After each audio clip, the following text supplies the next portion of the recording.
Merhaba arkadaşlar, bugün sizlerle kafa topu online oynayacağız arkadaşlar. Arkadaşlar ben bu kanalı yeni açtım. Söylemek istedim size. Daha çok oyun videoları gelecek arkadaşlar.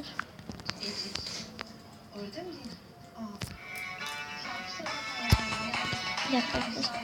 Evet arkadaşlar, benim abimin şeyindeydi. Ben kendi işimi gördüm arkadaşlar. Başlayalım arkadaşlar.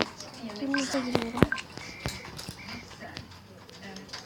Orada dedi ki biz bir aileyiz. Zorlukları hep beraber atlatacağız ve başarıları beraber yapacağız. Gördüğünüz gibi arkadaşlar bot geldi. Hele bunu söylerken öyle bir boncuk boncuk bir bakışı vardı ki. Cemiyet hayatında bu Mert Çarpan için çok haylaz ve çapkın denir. Allah'ım özür dilerim. Ekelim. Size gizli bir bilgi vereceğim ama aramızda kalacak. Lütfen. Mert Çarpan çok yakında evleniyormuş. Ne? Evleniyormuş. Evet. Gol yedim ama olsun. Kızgın surat attı. Kerem Bey misafiriniz geldi. Ya misafiriniz olur mu ya? Var başımızın tacı. Aman benim oğlum ne kadar güzel çalışıyor. Mert Bey, birazdan depoya yeni mallar gelecek efendim. Geldiğinde depoda mı olmak istersiniz? Bakmamı geçmek sadece.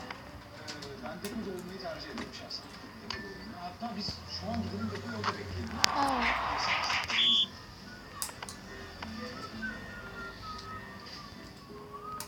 gelmemi bekliyor şu an.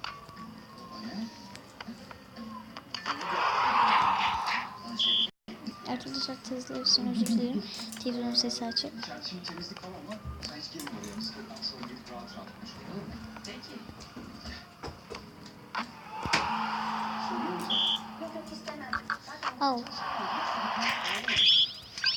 Bir tane biz kullanalım. Baksana sekretere şaşı galiba. 2 tane çay gönderiyor musun? Mert Bey de böyle sana bakıyor. Ya demek ki. Öyle. Başka bir deliyle tanıştım. Ece miymiş neymiş ismi öyle 3 harfli. Hiç söyler yok. Evet arkadaşlar, gördünüz. Arkadaşlar videonun bitmesini bekledim.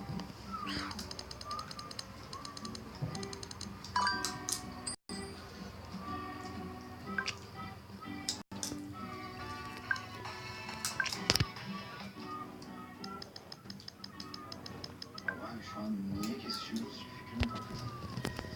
Evet, Böyle kalplerin bu bayağı bir arkadaşlar iyi oynadı ve sıralaması çok iyi gördüğünüz gibi. neyse önemli değil. Ama gol attım yani. Sebep? Senin düğün hazırlıklarına başlıyorum ya. Benim düğün hazırlıklarım. Şimdi bak, kız ecnebi olduğuna göre seni bekar ve genişliyor haliyle. Şimdi hemen arayıp ilk uçakla Türkiye'ye gelmesini sağlıyorsun kızım. Daha Türkçe öğrenecek, gelenek göreneklerimizi öğrenecek çok iş var çok. Şimdi babaanne ben sormaya korkuyorum ama Arkadaşlar. Türkiye'nin bir hafıza kaybı falan mı yaşıyor? Sen ne ara yendin bir başka bir ülkeye karar verdin? Ver. Asıl en son duyan benim.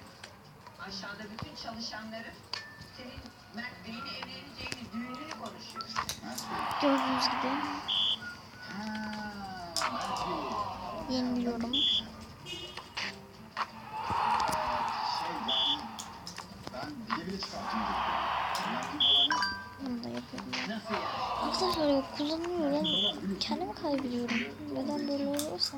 Ben bir şey yapmasın. 8 doş kaybediyorum gördüğünüz gibi. Çok kötü bir oldu. Çok kötü yani. Çalışanlar yanlış anlamasın, ya da yanlış bir şey düşünmesinler diye evleniyorum.